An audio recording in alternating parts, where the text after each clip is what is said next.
Bom dia, meus amados irmãos, que a graça e a paz que vem da parte do nosso Deus, da parte do nosso Senhor e Salvador Jesus Cristo, possa habitar, abundar em nossas vidas, de maneira que as promessas do Senhor sejam sentidas e compreendidas por cada um de nós. Que esta semana seja uma semana abençoada para todos. Meus amados, vamos dar continuidade aqui à nossa lição desta semana, lição número 8, do livro de Isaías, falando sobre os ídolos destruídos.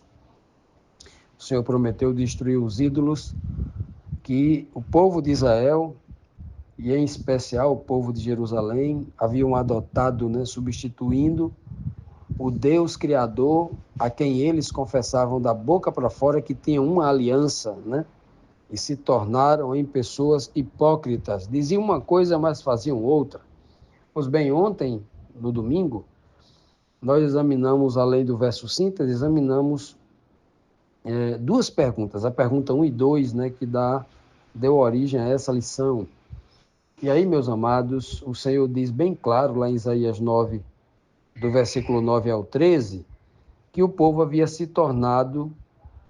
todo o povo de Israel, todo o povo havia se tornado um povo orgulhoso e vaidoso, E eles chegaram ao ponto de dizer, numa fala afrontosa contra Deus, que as suas casas que foram feitas de tijolos, se Deus derrubasse, se elas caíssem, eles construiriam agora casas mais reforçadas agora de pedra, não era mais de tijolo, Iam usar agora vigas de madeira, de figueira mesmo, brava, Figueira brava, olha só. E outras vigas de cedro, ou seja, eles iam fazer uma casa muito mais forte, com aquele mesmo espírito, aquele espírito desafiador que o povo lá de Babel, lá depois do dilúvio, havia escolhido seguir, E aí o Senhor deixou bem claro, olha, eu vou castigar esse povo, porque mesmo diante do juízo, eles não se arrependeram e não voltaram para mim, para Deus, E na segunda pergunta, o Senhor deixou bem claro, dizendo lá no versículo 14 e 15 de Isaías 9, que o Senhor iria cortar lá de Israel tanto a cabeça quanto a cauda. Ele disse que a cabeça, ali na tipologia, equivalia ao homem de respeito, e a cauda, o profeta que estava dentro de Israel ensinando a mentira, ensinando o engano, Deixando bem claro, sempre o Senhor falando aqui contra a liderança, E, obviamente, o juízo não é só para a liderança, o juízo também é para aqueles membros comuns, que seguem essas pessoas. Ah, não tem essa conversinha de dizer, eu sou um membro de igreja, nunca estudei teologia. Ah, eu confiei no pastor e ele me enganou, a culpa não é minha, a culpa é sua. Você tem a obrigação de estudar, tem a obrigação de buscar a verdade, A Bíblia, o tempo todo, está dizendo que você não confia a sua salvação a homens, O próprio Deus diz, todos serão ensinados por Deus, então tem sim uma responsabilidade, Então, deixar bem claro isso aqui, Primeiro o Senhor, todo juízo do Senhor é sempre primeiro contra a liderança. Sempre foi o problema do Gênesis ao Apocalipse, em todas as épocas, inclusive no dia de hoje, o maior problema está no líder. A desgraça da igreja evangélica está, na igreja cristã como um todo, está na liderança. O mundo está sofrendo o que está sofrendo por causa dos líderes. O tempo todo a Bíblia está dizendo isso, só um cego que não consegue enxergar isso. Cristo nunca atacou, Cristo nunca respondeu, nunca disse uma palavra de juízo e foi firme contra um membro coitado comum. Sempre foi contra os doutores da lei, contra o sacerdote, contra os líderes. Infelizmente, a igreja de hoje, cega e doentia, não consegue enxergar isso, porque é subserviente ao homem e não quer enxergar a verdade. E aí o Senhor está dando esse juízo aqui.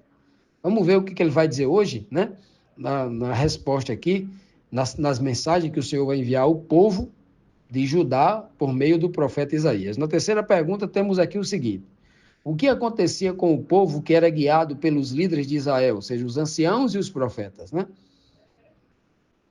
Pode-se dizer que o mesmo ocorre com o povo cristão evangélico de hoje? Vamos ver.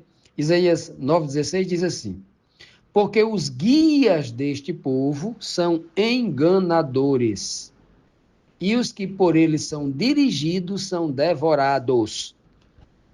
Os guias, os líderes religiosos, os guias políticos e religiosos, principalmente aqui os religiosos, né? São enganadores, e os que eles, o povo que era dirigido por eles, são devorados ou enganados, né? Aqui podemos também usar a palavra enganados, né? São devorados no sentido de que eles sofrerão as consequências, né?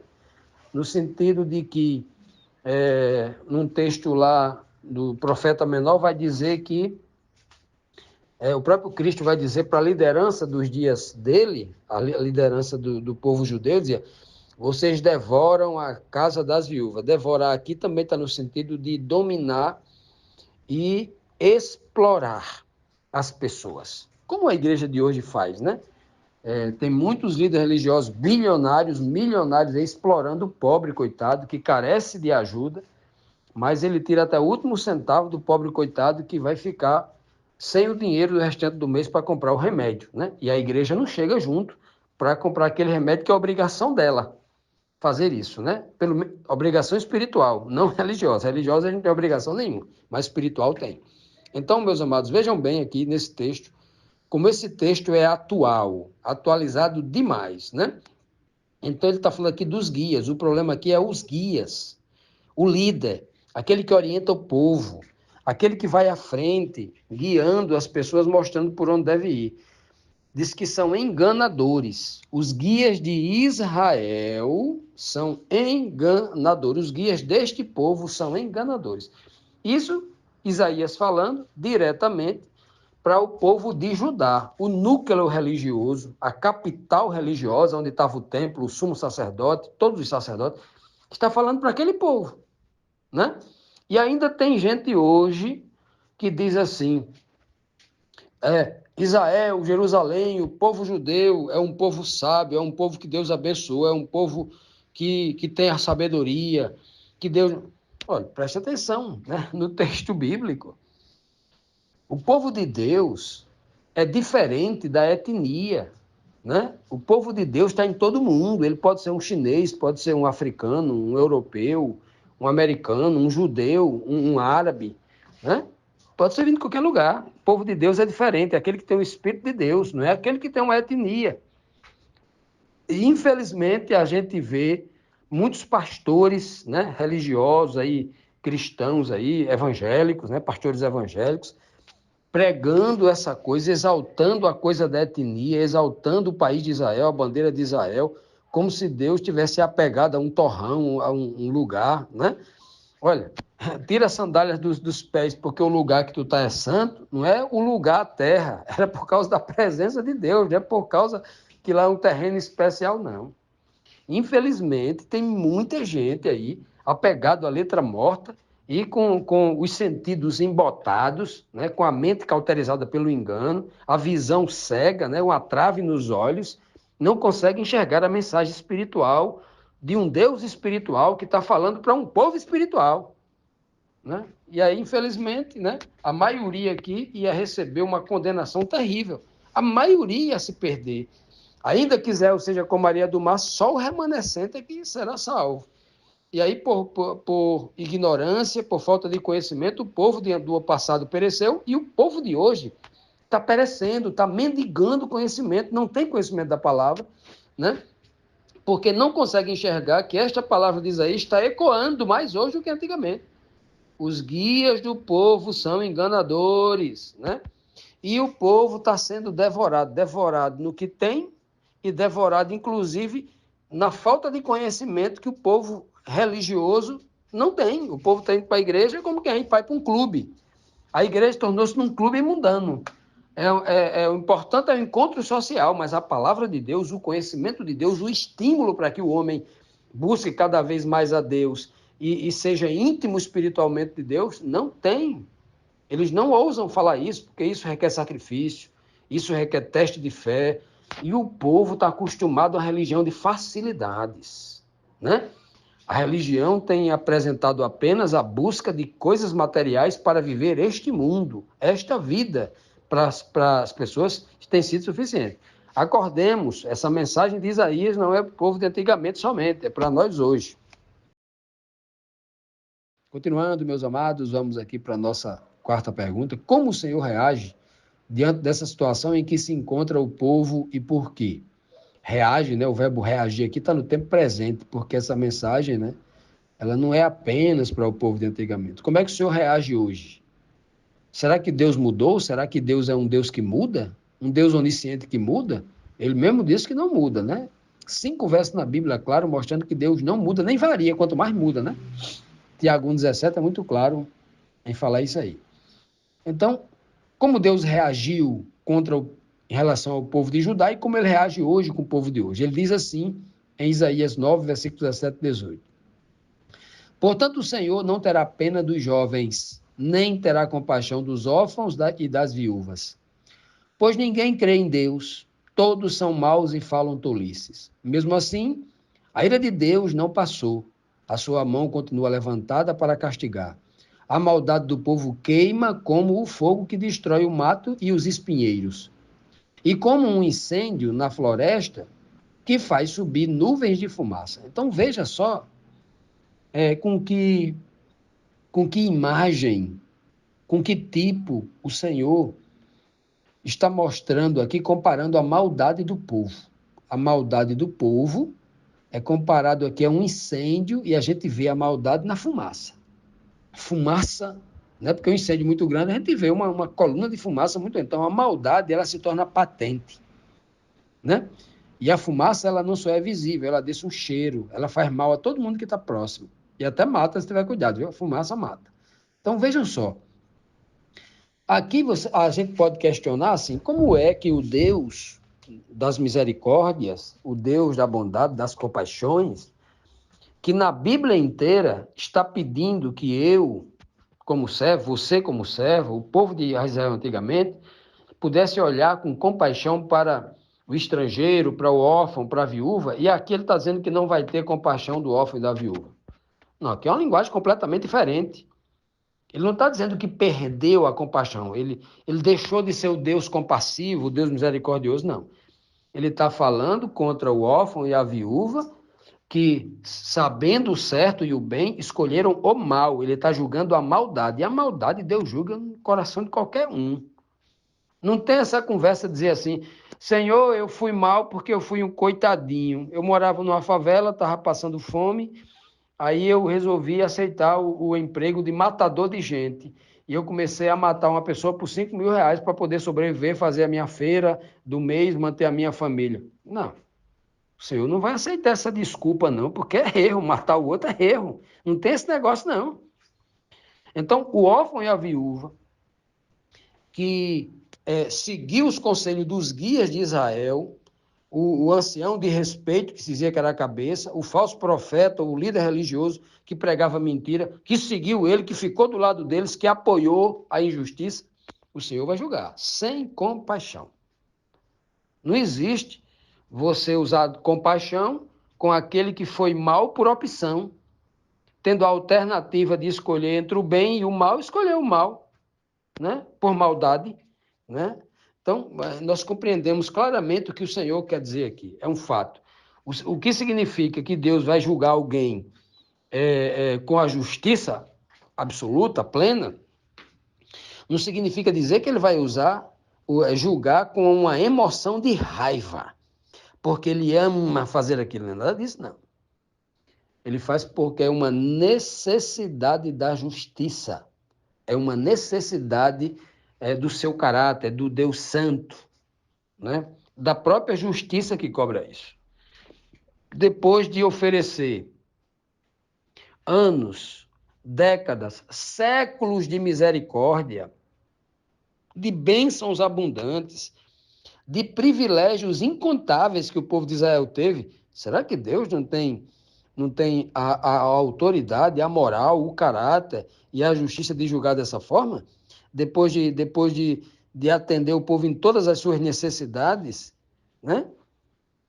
Pegar um povo indigno, escravo e transformar numa superpotência mundial, e Deus tem toda a autoridade, sim, de fazer isso, Só alguém completamente, com a mente completamente pervertida, sem nenhuma noção, sem nenhum bom senso, vai dizer assim, não, Deus aqui é maldoso, Deus não pode estar julgando aqui a viúva e o órfão, não, porque a viúva e o órfão são coitados, né? Coitados no âmbito social, nós devemos ajudar sim, não podemos ver injustiça, a gente vê o órfão e a viúva abandonado, mas o juízo de Deus quanto à justiça do que é certo e do que é errado, todos eles serão julgados na mesma balança. O espírito, todo mundo tem um espírito, né? Todo mundo tem uma consciência da qual deve escolher o certo e não o errado. Escolher o errado tem as consequências, como tem as consequências de quem escolhe o que é certo. As consequências de quem escolhe o que é certo é tomar posse de todas as promessas que Deus dá, né? As consequências de quem escolhe o erro é sofrer as consequências de todas as maldades que o erro oferece, né?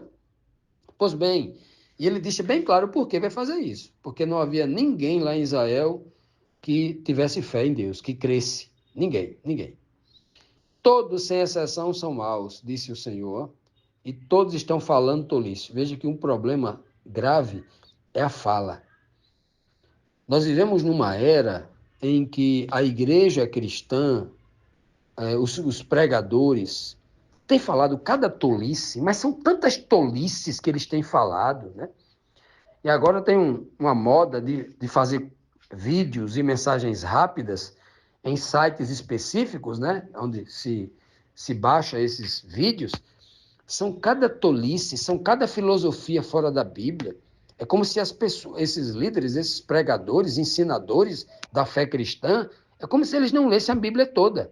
É como se eles não tivessem um conhecimento amplo da sã doutrina. E eles começam a ensinar coisas baseadas em filosofias asiáticas, baseados em tendências sociais, né? em lógica humana, em livros lançados em romances, em ficções, talvez até em filmes de Hollywood, né? Infelizmente, nós temos vivido uma época de muita gente falando tolice. E quem é essa gente? Aqueles que deveriam ensinar a palavra de Deus em plena harmonia com o Espírito de Cristo, com a verdade, e não com tantas tolices. Israel antigamente já tinha isso, ó, né? Mas hoje é muito maior do que antigamente, né? Com todos os recursos que nós temos, né? E é por isso que a Bíblia diz que a ira de Deus não pode passar. A ira de Deus não pode passar diante de um cenário como esse aí, que a maldade do povo só cresce. Cresce como? Como um incêndio. Alguém já viu aqui como é que se pegue uma área muito grande, um capim seco e toque fogo? Em segundos, aquilo vira labaredas de 30, 40 metros de altura, né? É, quem passa nos canaviais, na época que eles estão queimando os canaviais, as chamas, né, você vê de quilômetros, né? Aquela coluna de fogo e de fumaça, queimando a palha seca. É o que o senhor está dizendo aqui, olha, é uma maldade que ela é devastadora. Em segundos ela atinge um pasto todo, né? Um fogo aqui destrói aqui um mato seco e o espinheiro. Espinheiro é um mato seco, né? E como um incêndio numa floresta seca, claro, né? Ela vai devastando tudo. E a sua maldade se transforma numa coluna de fumaça escandalosa. Assim, a maldade está escandalosa. Não é à toa que a gente tem visto aí, né? A maldade dos cristãos, dos líderes escancarados aí na internet. É algo assim muito triste para a fé cristã. Meus amados, que essas palavras de repreensão que vem do Senhor, de exortação, não só causem indignação, né, em nós por ver essas coisas erradas, mas que isso possa fazer com que o nosso espírito aborreça o pecado e a gente ande no caminho da justiça, fazendo o que é certo e obedecendo ao Senhor.